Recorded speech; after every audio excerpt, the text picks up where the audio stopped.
guys, this is Alea Jen and welcome back to my YouTube channel. So for today's video, ano nga ba yung update doon sa bahay na pinapagawa ko? So yung update guys is na natigil na siya. So nahinto na yung pagpapagawa kasi nga naubos na yung budget ko. Yung nagastos ko lahat doon is mga nasa 350,000 and ang nagawa lang is hanggang una, 'di ba?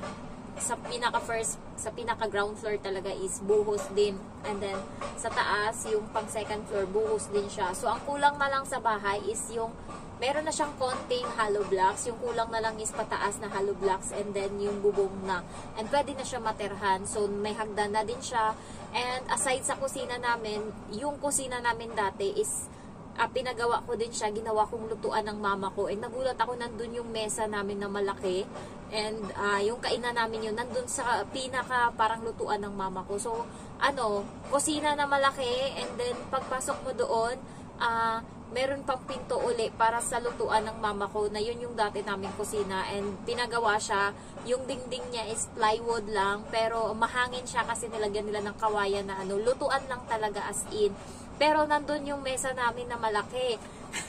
Doon nila nilagay kasi nga doon siguro sila kakain. Pero hindi pa siya guys pwedeng materhan. Pwede naman siya materhan kasi yung kapal ng buhos nila is ganto kakapal na semento. Kaya kada isang buhos kulang yung 100,000 para lang doon sa buhos. Doon talaga ako nagastusan sa buhos.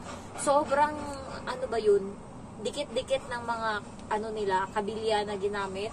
And sabi kasi nila, para daw walang sisihan kasi nga, prone kasi yung bahay namin sa, halimbawa, may lindol dyan, o kaya yung, landslide or ganun-ganun. Hindi naman, pero tinibayan na talaga nila kasi nga, dyan sa typhoon, maraming ang namatay dyan ng mga kapitbahay namin nung nag-typhoon, kaya pinagawa din namin second floor. Yung kwarto ko dati, na pang third floor na namin yun, nung sa unang bahay namin, na sinira nila, second and then third na yung niya, hindi yun naabot ng baha, doon nila pinantay ngayon yung second floor namin, kaya mataas talaga ngayon yung bahay namin. And pag natapos yan guys, ang ganda-ganda na ng namin, safe na yung mama ko kasi nga ayoko din ipagawa. Meron namang pera ngayon, nasa 50,000 na nandito sa akin. Ayokong ipagawa na yung yero na katulad lang ng normal na yero na kahoy, yung yung niya, tawag doon, yung patungan ng yero, kasi nga hindi basta-basta yung doon, yung hangin, lalo pagka nung nakaraan nga, nung nagbagyo, kahit nga matitibay na yung bahay ng mga kapitbahay, yung iba is natanggal, natukla pa talaga yung bubong. Kaya gusto ko yung bahay is yung yung tawag nun, yung steel yung ginamit na niya, hindi kahoy, and pangmatibayan na talaga. Kaya yun yung pinag-iipunan ko. Siguro nasa 100,000 yung ganon, and then yung pampaakyat pa na hollow blocks nila. So siguro mga 250,000 kasya na yun. Kaya yun yung pinag-anuhan ko talaga, pinag-iipunan ko. And also yung bintana kasi is kailangan din siyang diba? Sliding door, ganon. So, mga nasa 40,000 din yung gastos doon. And yung namin, yung pinto is hindi pa kinabit, yung magandang pinto na pinagawa ko na hindi pa siya kinabit kasi sabi nung nagagawa, sayang daw kasi wala pa kaming bubong doon sa bahay, pwede pang masira yung pinto na pinagawa, sayang.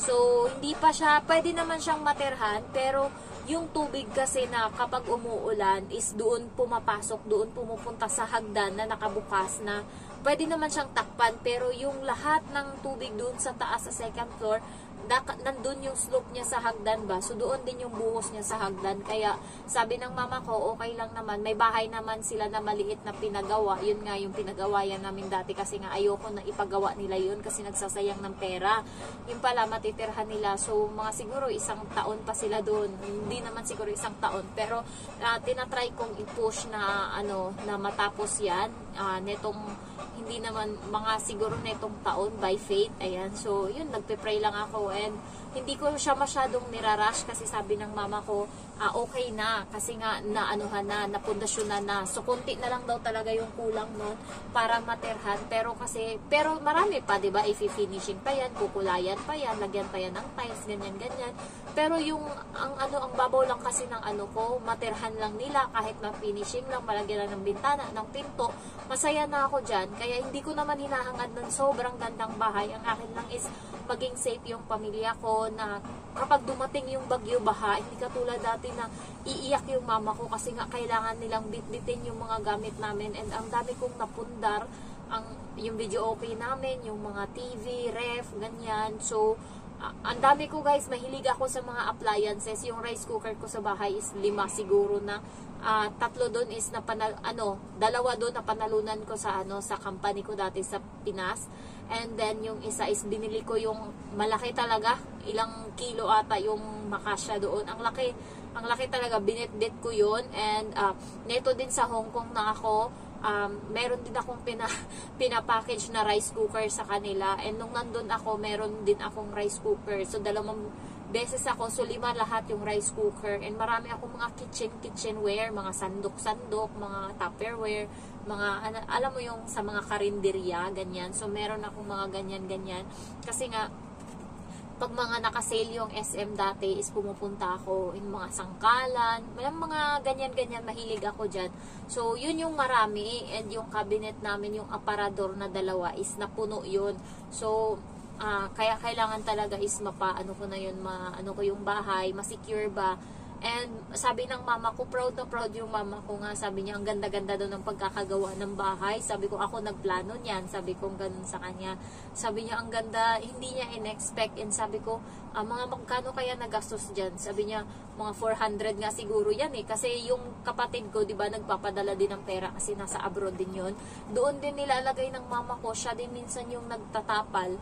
And also yung ang kahoy siguro ilang milyar yung napatumba nila na kahoy. And ang mahal nun, pag binili mo yun na yung 2x2 talaga na kahoy sa bilihan, ang mahal. Buti kami, meron kaming mga puno, yun yung mga tinumba nila. Naawa lang ako sa mga niyog na tinumba kasi magpuproduce pa sana yan ng bunga eh. Meron kaming bundok na nabili, lang siya namin nabili dati, 5,000. Pero ang laki na niya, siguro yung isang bundok, 1/4 doon amin. And ang dami na naming mga pananim doon, ang daming mangga, ang daming kawayan, kahoy, niyog, paper tree.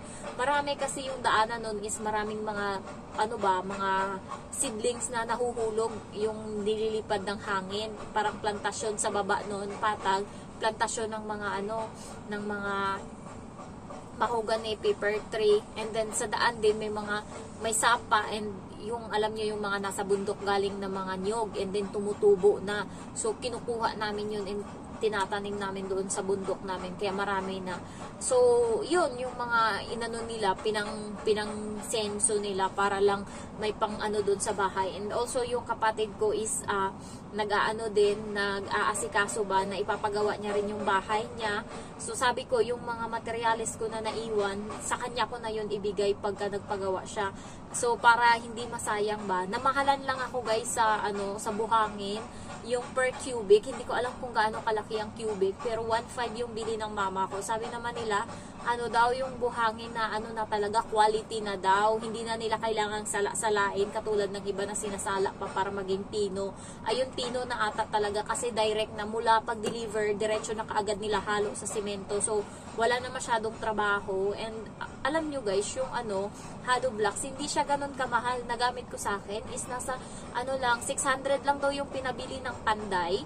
And napahanggang sa taas pa nila sa second floor, naanuhan pa nila doon ng parang 3 layer ng hollow blocks. And na-division na nila yung bahay. Alam mo yung kusina na division na, and then yung yung CR division na din. So yung yung hagdan ang ganda na. So binidyohan nila. So ilalagay ko dito kasi yung phone ko ngayon is pwede na uli ako maka-edit, kaya natutuwa ako. Kaya guys, yung mga magpapagawa ng bahay, medyo mahal-mahal talaga. Kaya kailangan bago kayo mag-start, lalo pag yung bahay nyo is kailangan buhusan. Kung first floor lang yung bahay nyo, kung walang second floor, katulad sa akin, parang ang labas kasi third floor na, kasi yung unang floor buhos din, pangalawa buhos din. So parang third floor na yung bahay ko, imbis na sa iba walang ganun-ganun. So kapag ano lang, patag lang yung lupa, and then lalagyan nyo lang ng paikot ng hollow blocks, and then bubog, siguro mga nasa kahit 150, may bahay na kayo, or 200, may bahay na kayo. Yung akin lang mahirap kasi tagilid yung lupa, ganun. So kailangan, kasi ito yung tatlong haligi dito, and dito tatlong haligi din sa tagilid. So kailangan pantayin yan, lagyan ng kasi hindi naman pwedeng sa baba. So dito kasi bahain talaga yung amin. Kaya yung namin, yung first floor namin is pantay na siya. Pantay na siya sa sa pinaka namin sa tawag nito, sa pinaka kalsada. Kaya hindi ko lang matibay talaga yung bahay namin. Pero guys, alam nyo, hindi pa amin yung lupa na yan. Yung lupa na pinagtirikan ng bahay namin is ng lolo ko. Lupa ng lolo ko. Pero patay na siya. And sabi ko nga sa lola ko, bilhin namin. Sabi niya, komplikado daw. Magpatayo lang daw muna ako ng bahay. Sabi niya ganun. Pero pinag-iinitan ko talaga. Gusto ko talagang bilhin. Sabi ko, 100,000 ako na yung nagpresyo. Inaano ko, nilalambing-lambing ko. Pag kami pera ko, anuhin ko talaga na i-push ko na bilhin yung lupa na tinitirikan ng bahay namin. Para amin na talaga. Kasi kami yung nagtatrabaho sa lupa nila, yung yung palayan. And ang tagal na since nagsimula kami doon, kakapanganak pa lang sa akin. So, 28 years nang nagtatrabaho and nag-aano yung mama ko dyan sa lupa. So, parang nila, sabi ko nga, mahirap kasi na puro salita lang na, sabi kasi ng lolo ko bago mamatay is ibigay daw sa amin yung lupa na tinitirikan ng bahay namin. Kaso, baka hindi na kasi masunod ng mga naiwan. Syempre, lupa nila yan. Kaya kailangan gusto ko bilhin. Ayun lang, and yun yung pinag-iipunan ko ngayon. Kahit yun man lang yung pundar ko. Guys, alam nyo, kahit na gumagala ako dito sa Hong Kong, hindi siya magastos kasi nga, pamasahe lang minsan namin. And also, nagdadala kami ng pagkain namin sa bundok. Ambagan kami, ako sa kanin, yung iba sa ulam. Madami kaming ulam. Tapos, 6 kami minsan nag-hike. Ako sa kanin, and then yung isa kong kaibigan na si Tina sa kanin. And then si Tina magluluto din yan ng munggo, tapos bangos. And then si Jinky tsaka si Saiki, magkapatid yan, nagluluto sila ng ulam. And may dala pa silang itlog na nilaga, and also tawag nito, mga gulaman or macaroni salad. So sila yan nakatoka dyan. And etong si Vanessa nagluto ng maha. So yan yung pagkaakyat pa lang namin may konti, yun yung parang almusal namin. And eto si Zenny is siya yung nasa prutas na katoka. Minsan ako naman sa soft drinks and then sa kanin. Kaso ayaw pa bayaran ni Tina yung soft drinks na nabili niya kasi nga daw, ako daw yung nagbayad sa taxi nung pagpunta namin sa bundok. Pero guys, ito yung ito yung lakra ng bundok. Ayan, so maraming mga picture, pero nakita ko na yung yung China, yung yun, Shenzhen. So, pag nag-hike ka, lang siya, tawid siya pag tumawid ka ng dito is Hong Kong. Pag tumawid ka ng river ba yun? Or, river ata, ilog. And ang tawid nun is Shenzhen na. So, makikita mo ang tataas ng building nila. Kung yung Hong Kong is mataas na, sa kanila mas may mataas pa na building. And ang dami, mas maraming building sa kanila compare dito sa Hong Kong, I think. So, ayun yung na-hike namin. So, kahit na nag-hike ako dito, nag-i-enjoy ako dito, hindi ko pa rin napapabayaan and focus pa din ako sa bahay. So, ngayon, stop muna yung bahay, hindi materhan, sayang. Pero walang magagawa, kaysa ipilit ko, mabaon ako ng mabaon sa utang. At least ngayon, kahit papano, hindi pa ako yung sasahod tapos walang matitira. Kahit papano may natitira pa din and makakabudget pa ako para sa isang buwan. And etong sinasahod ko sa YouTube is ito yung mga pambayad ko ng mga online Shopee, GCash, and then yung loan ko sa GCash. So mga ganun yung dito hanas ng YouTube ko. And also kapag minsan kasi, buti nga ngayon hindi na ako yung katulad dati na nagsha-shopping kada sahod. Kasi dati wala pang wala pang binabayaran, nakakamiss yung buo mong makukuha yung sahod mo, na Pero kahit buo ko naman nakukuha yung sahod ko, naiiwan lang din naman sa akin, ano lang din 500 lang din. Kasi pinapadala ko din yan, 4-2, 4-1 doon sa mama ko. So parang walang nagbago. Pero ngayon, yun nga, padala lahat bayad lahat sa utang. Pero yung mama ko is, last na padala ko is nasa 18,000 yung natira sa kanila. Sabi ko, yun muna yung gastusin. And then yung kapatid ko, nagpapadala every month ng 10,000. So yun muna yung nila, yung budget nila. Sabi ko, antayin nyo lang, matatapos din to. Konti na lang. Sabi ko, ganun. Madami pa akong ugat na iipunin. So thank you guys for watching. And yung mga nagbabalak and nagpaplano na magpatayo ng bahay, simulan nyo na para meron kayong tatapusin. Para ganahan kayong magtrabaho. So yun yung iniisip ko ngayon. And habang nagtatrabaho ako, iniisip ko na lang, meron naman akong nakita para sa sarili ko, itong cellphone ko nga. And para sa akin, dream phone ko kasi to. Kaya kahit pa paano, nakangiti pa din ako kahit na wala nang natira sa sahod ko, as long as nakikita ko na, ayun, meron pa din akong para sa sarili ko. So thank you for watching and I love you all. Bye-bye.